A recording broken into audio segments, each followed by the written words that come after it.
Hi everyone, I wanted to show you what my line drawing looks like and what I'm going to do to finish it up before I start to actually work on the texture and values within my drawing. As you can see, I have a pretty good placement of all of my objects, making sure that I was thinking about proportion and keeping things as realistic as possible, thinking about their form. Now everything here has form. Each of my objects are weighted and there's mass, so I wanted to include that in my drawing. You know, as we look over here, my ocean jasper, the top of it kind of moves back into space, the front of it comes at us. So as I start to build that pattern for you today, you'll start to really see that pattern coming at us and moving back into this space. I want to focus on those specific shapes and how I can start to bring a very accurate description of these textures and these areas I'll be putting in texture after I get my line drawing done correctly. So I have this nice kind of mink scarf, so this fur scarf that's surrounding most of my objects. This is an arrangement of still life objects that I have lit in a box right now. So we're kind of doing the standard still life drawing from observation, but something that really will kind of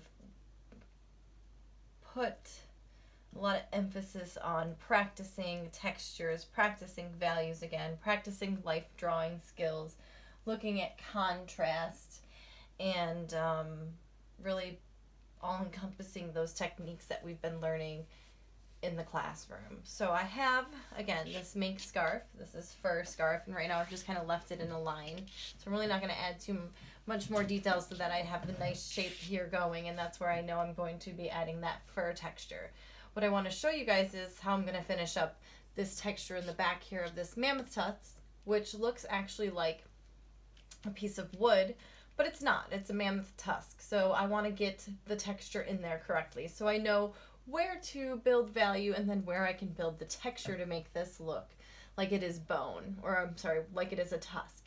And in my still life, it actually is concaved, so it kind of moves back into the space, and I want to start to emphasize that as I work on the texture and that pattern that's showing through in the grains and the grooves of these lines back here. So I'll be building that. I will also be working on this ocean jasper. This is a polished ocean jasper here in the front. And I want to start building the kind of nodule, these circle type patterns that you see in the front of this shape right here that I'm going to be focusing on next. And then I will be working on the lines that start to define the shape of this seashell. So they're very close together, and it's a very interesting texture, sort of rigid and sharp. And so it'll be interesting to see how I can work that, but I'm challenging myself for sure with these objects. So back here, this set of beads is considered rude raksha, these red mala beads, and they're probably the darkest element within my drawing, so I'll make sure that I get to that value in once I have my line drawing going.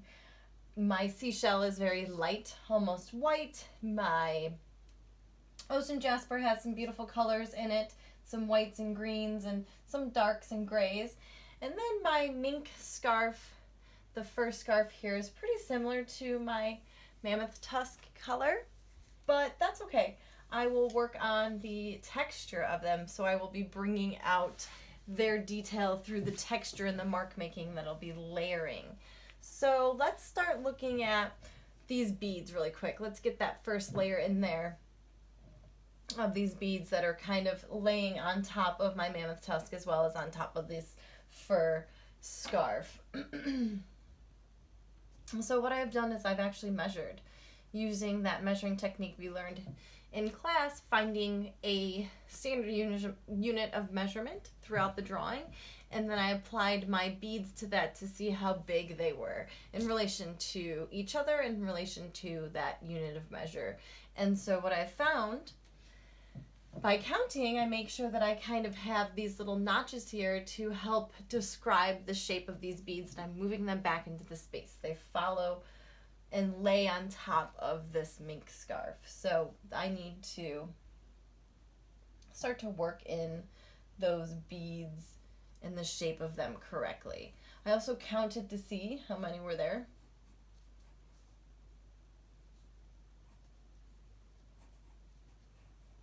And this set over here is kind of nice because they layer like into each other. There's almost no space between them at all, which is going to be fun when it comes to drawing in their texture as well as their value. And again, I've made marks to see how large they are, but I'm sort of moving away from those marks so I can get these to fit in like little puzzle pieces. I have my measurements going, but now I need to make them fit together. This one down at the bottom I need to make a little smaller. And then this one back here gets very cut off. I'm not able to actually see the whole thing. So I have this set of beads in here, and if anyone's working with beads or kind of a string of something, it would be good to find a line that falls through the center of it. And that line may shift back and forth, maybe a curved line, it may not be straight, so that it follows the direction that it's moving, and maybe it's layered on top of something, and so you will follow the direction of that line that runs through the center of those beads. Over here you can see I also have placed my beads. Now in my still life, these beads here are a little bit closer to me, so they're a little bit bigger, and there's about 8 of them that run up this string, so I will get those in there.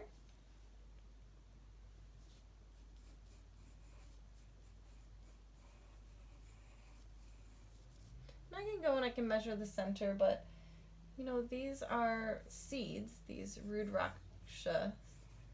They're seeds, they're beads, but also seeds, and so they're a little irregular. They're not symmetrical all the way through. Each one of them has their own little shape and deformity, so to speak. So I'm not going to make sure that they're all exactly perfect. I have the height of them. I know the width should be similar to the height because they're circle, not oval or square, or rectangle, or triangle. So now I can erase that center line. And I may even want to erase some of these crazy lines that don't really define anything, that I kind of used, these sketchy lines that I used to really describe the shape and work to that accurate size. I'm drawing a little bit darker than maybe you want to, because I want you guys to see in this video what I'm drawing and how I'm drawing. Then I have this set of beads running back here. I kind of have the line already very lightly drawn to describe how I need those beads to fall. And it looks like I have 1, 2, 3, 4, 5. And it's hiding behind this mink scarf that sort of sits in front of it. So I need to make sure that I also include the fact that this mink scarf is falling over them. 1, 2, 3, 4, 5. So I can see 5. And they are the same size lengthwise as my beads over here. So I have my one bead that I've kind of been following along. You can always mark your drawing tool so you don't have to keep your finger there.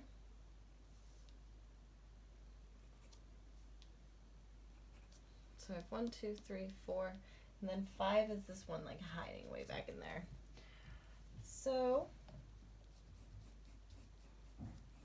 let me build my beads, one on top of the other. These ones aren't laying back in the space as much as these were. These are falling up underneath this, but they're not falling up, I'm sorry. They're sort of dangling over the top of this mammoth tusk. So that's what I'm making it look like. I'm not, you know, placing one of these distorted, because I can see the whole thing. It's just sitting behind.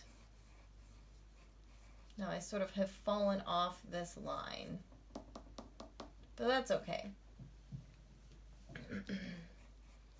I can always go back and make sure that everything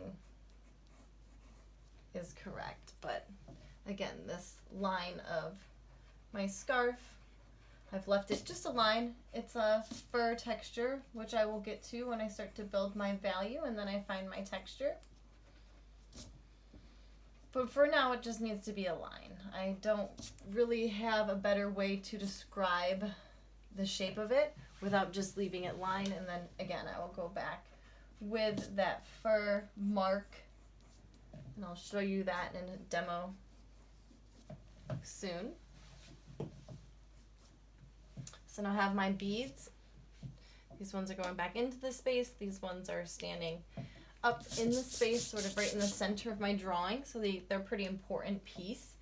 And then I'll start to look at the pattern within, my mammoth tusk, not within this crystal yet. So we'll look at this. A lot of my elements here are very natural, and I sort of kept it that way, thinking about what it is that I enjoy. And I have a lot of these beautiful natural textures in my house. I'm a collector of, I think, beautiful things, and so that's what I was looking for when I was bringing together these elements. Now it's kind of nice because I have these beads here, so I start to see where the lines are running behind them. This kind of, I want to say wood grain texture, but it's not, because this is a mammoth tusk, so it looks like, the tusk has split over the years through its growth. It has split itself in areas, and so I'm starting to find that through line. And then I will go back through and I will describe this in value. But for now, I want to get those lines placed because I can see between these lines and really have a better understanding where the value is going to go. So there's a lot. There's a lot of these. And I can use my tool to follow along. But I also kind of think that the organic line, this irregular line, is a little bit more natural to this tusk shape.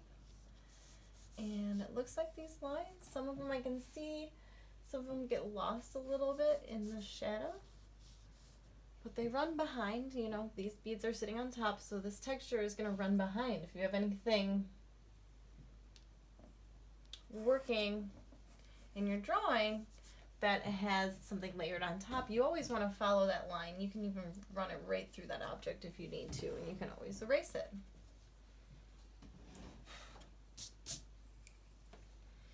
I have to be careful not to move this board too much because my light is actually connected to it, so the light of my still life will be moving every time I kick this accidentally, so I have to be very careful, which is why it's important to make sure that your still life is secure for the next 2 weeks. You can draw without knowing it's going to get moved constantly, because that will really mess with your perspective and probably the shape of your objects. Now some of these lines look a little dark, so I don't need them to be that dark, especially because right now I'm just focusing on a light line drawing. So I'm going to erase some of them. Next, let's look at this object here.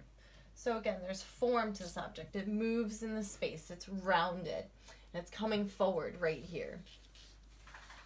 This is the closest angle to me right here on this object. So I'm going to look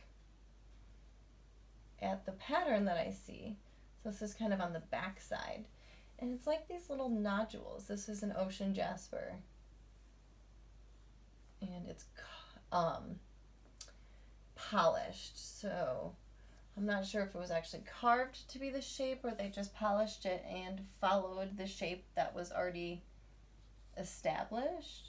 The top of it is left natural and rough, but the sides of it are very polished. We'll try and achieve that smooth effect as I work on the texture and the shading and blending. So I have these big nodules, I like to say, or these kind of circular patterns, and I need to see how big it is in relation. So it looks like the shape in here is quite large, and it's sort of, again, following the form. So I need to make sure that I get that perspective correct.